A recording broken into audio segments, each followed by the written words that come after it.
Bismillahirrahmanirrahim. Assalamu alaikum. Peace be always with you.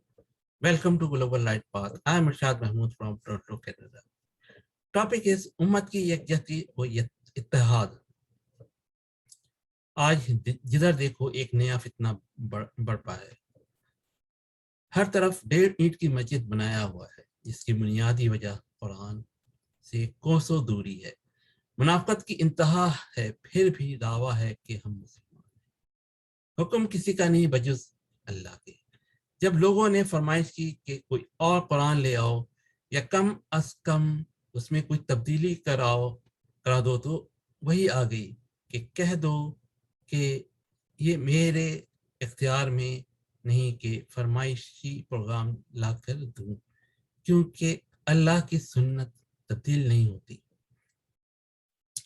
आज दुनिया भर में मुसलमानों का सफाया किया जा रहा है, बस कोई बहाना मिल जाए, वरना ये खुद कोई बहाना पैदा कर लेंगे और फिर उसके बहाने सफाया करेंगे. ये सब होने के बावजूद हमारी आंखें इस तरह से बंद हैं जैसे एक मुर्दा. आज मुसलमान 1.5 ईंट की मस्जिद में बटे हुए हैं. अल्लाह का तो फरमान है कि जो फिरकों में बट गए उनका इस्लाम में कोई हिस्सा नहीं.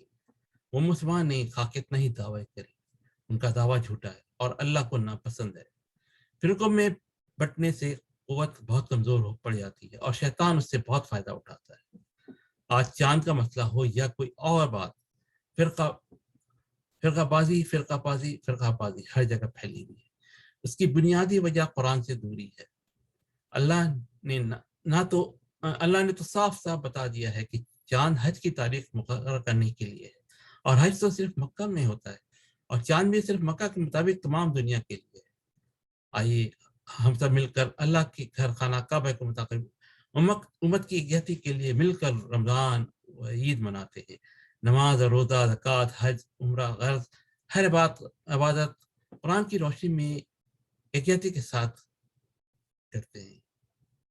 Return to the Quran before it gets too late.